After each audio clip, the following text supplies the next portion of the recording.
Hello everyone, hello and welcome to another Final Fantasy XIV Lore Tour for the Royal City of Rabanastre. I'm terribly sorry for the hiatus, and I'm not going to bore you with the reasons right now. YouTube demonetization. But suffice to say, and let me reassure you that I'm back, and with the goal to have new videos up for you all to enjoy every week of 2018. So welcome back. So first of all, what are we doing here? Well, I feel like I need to nip this in the bud. First of all, if it wasn't made apparent by the quest, and if you didn't hear that Yoshida confirmed it personally, this Rabanastre, Dalmasca, and Ivalice are not the same places as those of Final Fantasy XII and Tactics. Final Fantasy XII and Final Fantasy XIV are different worlds, different universes. The story of Return to Ivalice is, however, borrowing names and ideas and broad stroke stories from the Ivalice Alliance, and as we discover, a parallel War of the Alliance does appear in the history and subsequently the mythology of Hydaelyn. A disgraced Garlean playwright and an old friend of Cid's, Genomus Sen Lexentel, whose real name, Arislam Jurai, marks him as a descendant of Oran Jurai, has been long obsessed with proving the true story of the War of the Alliance as told by his ancestor. Believing that the ancient capital of Ivalice was buried underneath Rabanastre, the modern capital of the Orthardian province of Dalmasca, he returned here to investigate, and things did not go quite as planned. So his children Ramza and Alma reached out to Cid, who in turn volunteered the Warrior of Light. Now, after hearing about the successful rebellions in Doma and Alamigo, we know that the Dalmascans decided to rise up against their Garlean oppressors. What we find here is the aftermath, and we're left to try and piece the story back together. Seems pretty clear that the locals discovered and attempted to wield the ancient Auracite stones against the occupation force, and that although they devastated both the Garleans and the city itself, as we shall see, they were also transformed in the process. We do actually have a precedent to help us understand this phenomenon. Una Kalhai told us during the War in Triad storyline of Heavensward that the heroes of his world used Auracite to defeat and contain primals without realizing that the captured essences were slowly corrupting the wielders and eventually transformed them into monsters with an endless appetite for ether, ultimately leading to the destruction of the world that we now know of as the Void. So it is likely that something similar is happening here. Ancient Ivalicians trapped primals within Auracite lost to time, which have waited for such an event as this to corrupt new hosts. Alternatively, they could be the very same Auracites that created the Void and were afterwards given to the ancient Ivalicians by the Ascians under pretenses. In any case, the monsters that we are finding here are very similar, but not quite identical to either Voidsent or Primals as we so far know them, and Cid makes this explicit back on the Prima Vista when he tells us that Auracite does not allow an icon to possess the host, but rather corrupts and transforms the host's own anima. Anyway, we're fighting Mateus the Corrupt here, who appears in Final Fantasy XII guarding the Sword of Kings, as described in the clan Prima as a ruler who fell to darkness, bound an ice goddess to himself to use as a human shield, and basically went to challenge the gods, who literally dunked him straight into hell.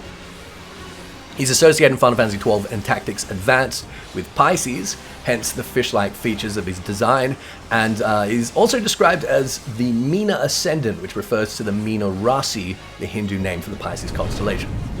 With the more obvious associations aside, what is more interesting to me is his name. Mateus is of course a cognate of Matthias, Matthias, Matthew, or Matthew, and most people will suppose some sort of relation to Matthew, the New Testament apostle, but I think this Mateus the Corrupt is more likely a derivative, and more specifically an inversion, of Matthias Corvinus, popularly known in Hungary and Croatia as Matthias or Matthias the Just. Now, there is a great deal of modern nostalgia for this King Matthias the Just for having ruled over what is generally considered the golden age of Hungarian prosperity and influence in the late 15th century. Besides his many military successes, there are a number of popular folk tales that tell of him walking disguised among peasants and dealing out justice like some kind of medieval Batman. He's remembered as a patron of humanists and the first non-Italian sovereign to embrace the art and scholarship of the Renaissance, and maintained a library, the Bibliotheca Corviniana, with about 5,000 works, second in size only to the Library of the Vatican, and the envy of the entire Renaissance world until it was destroyed by the Ottomans about 30 years after his death. During Matthias's rule, however, he was generally cursed by the small folk, despite his victories for the glory of the kingdom.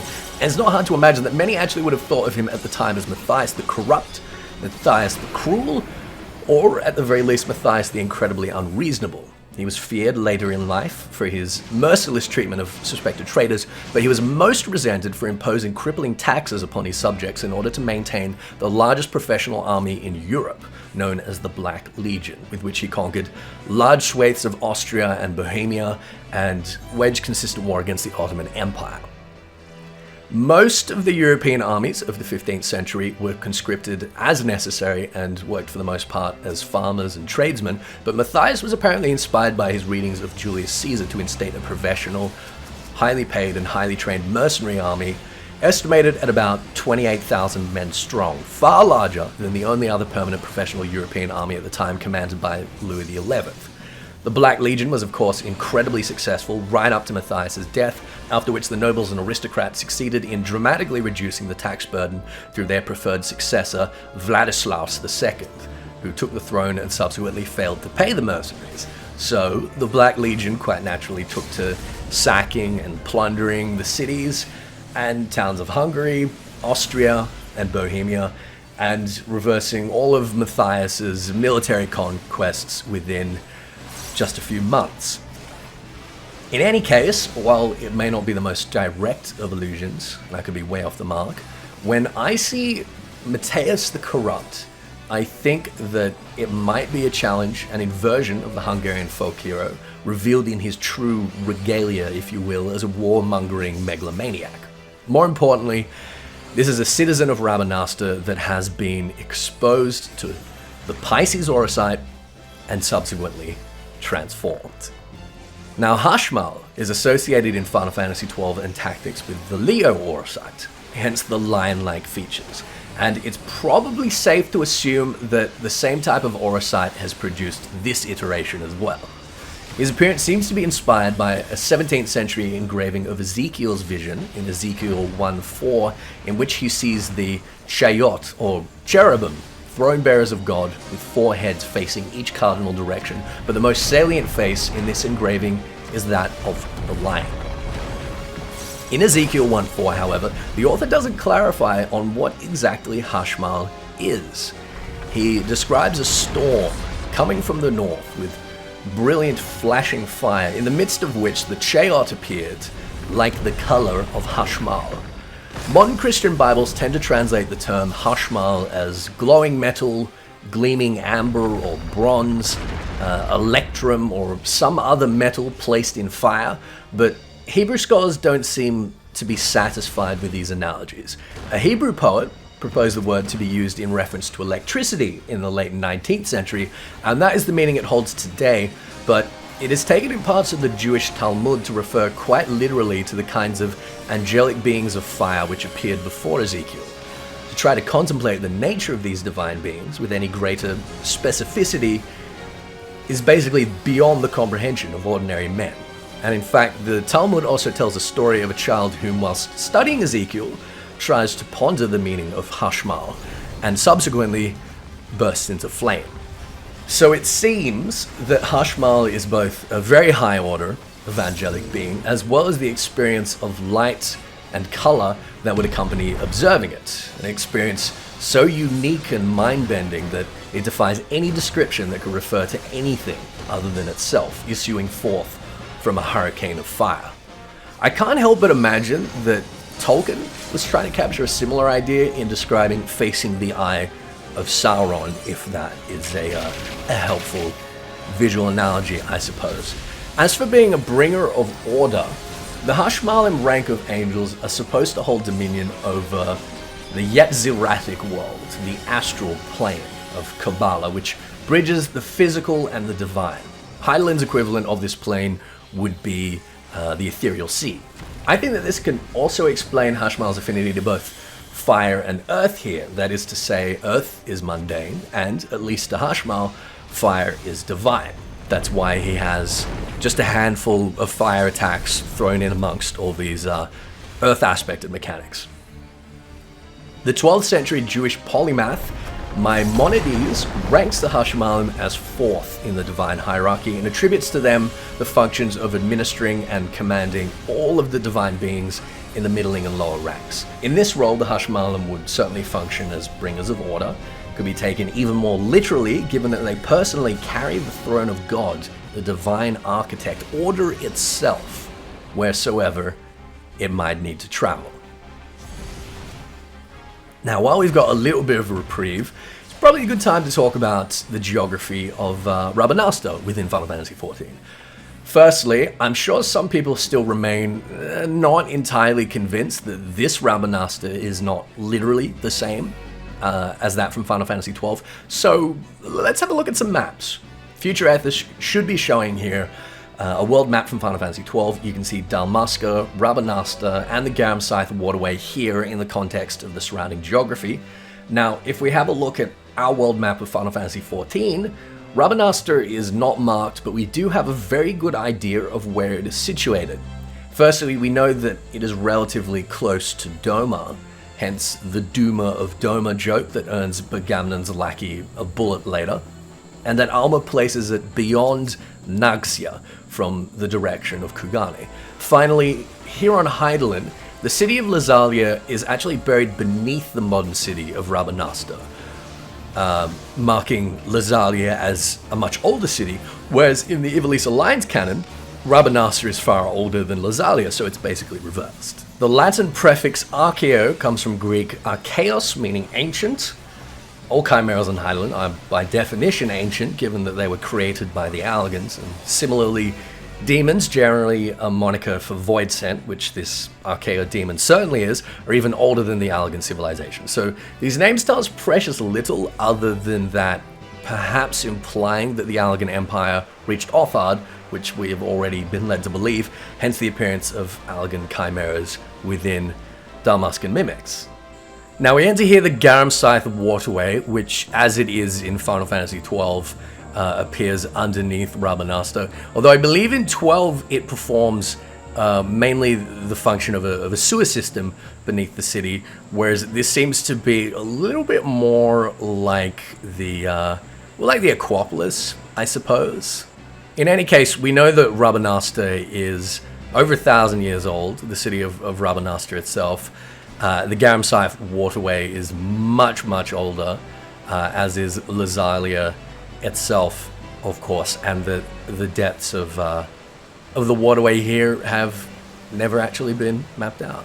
Now, Rothakael does not actually appear as an Esper or Lucavi in Final Fantasy XII or Tactics, but he's apparently hiding in the game data for Tactics as a Sagittarius Lucavi that evidently didn't make the final cut. The name was instead used for an arbitrary undead time mage elsewhere in the game. The name is a reference to Lucifuge Rothakael, a demon mentioned in the 19th century French Grand Grimoire, a book on black magic instruction whose author claimed it to be several centuries older and based on the original writings of King Solomon. Rothakael isn't mentioned in the more popular books on demonology, Dictionary Infernal, or the Lesser Key of Solomon, so it's a bit of an esoteric one, but the author of the Grand Grimoire claims that Lucifuge Rothakael is tasked with overseeing the government of Hell.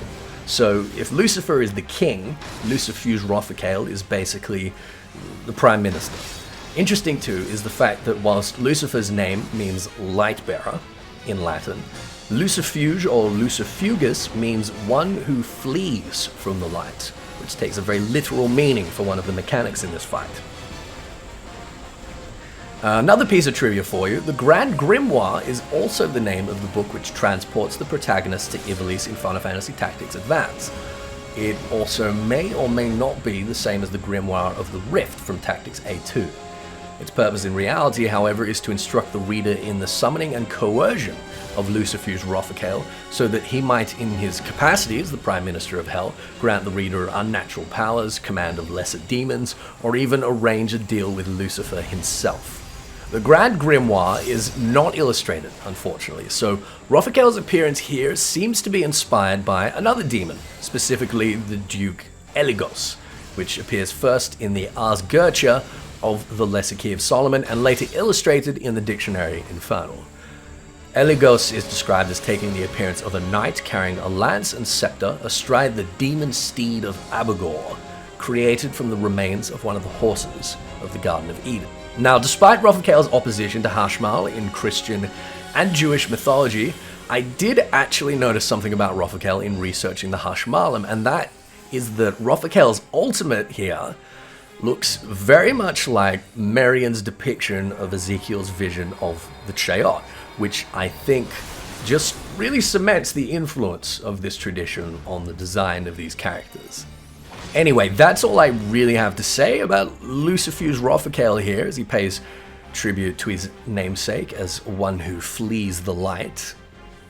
But it looks like someone has messed up here, and we're all dead. So I'll talk to you guys when we've got ourselves through this bollocks again.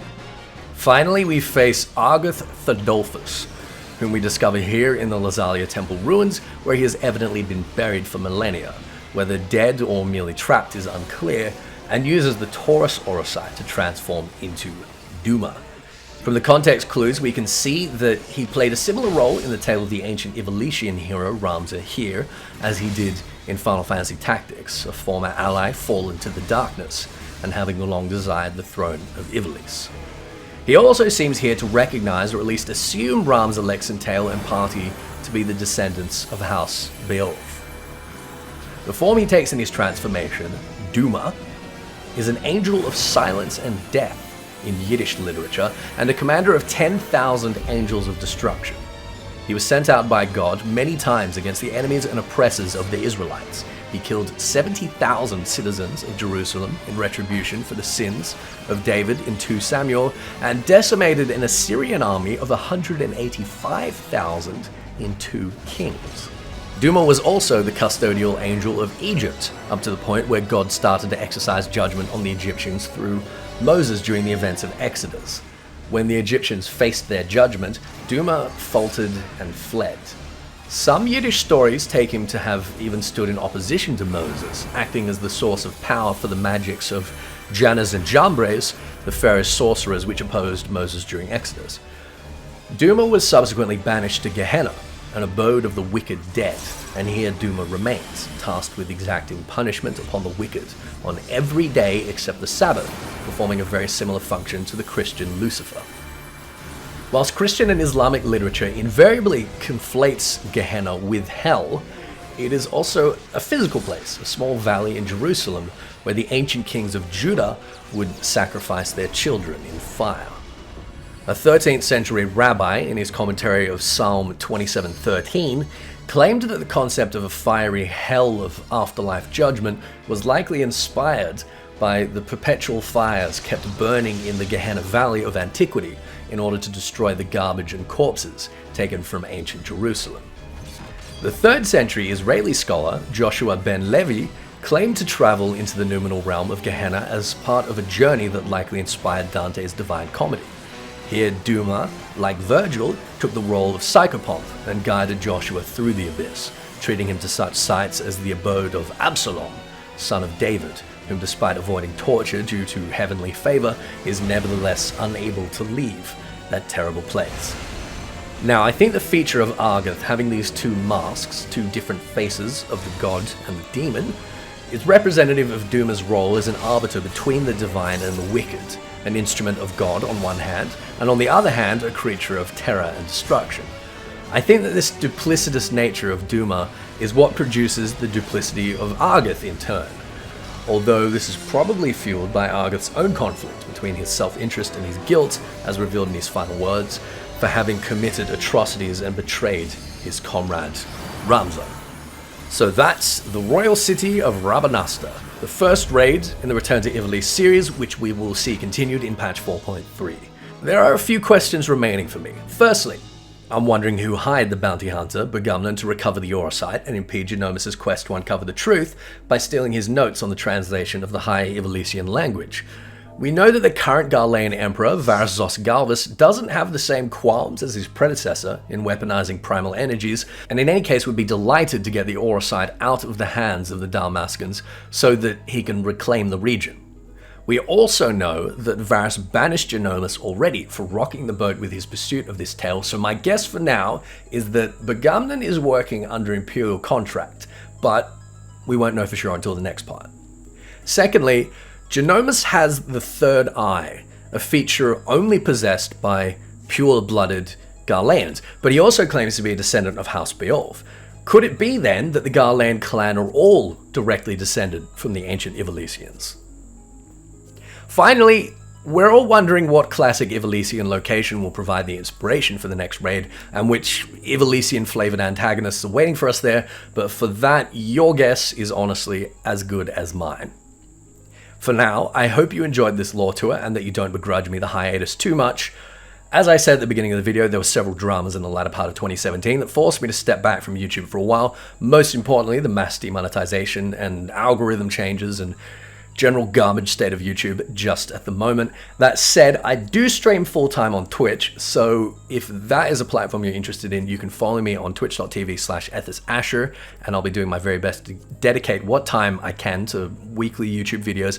And if you'd like to help me make that easier and help me afford to take more time working on these videos, you can also find me on Patreon.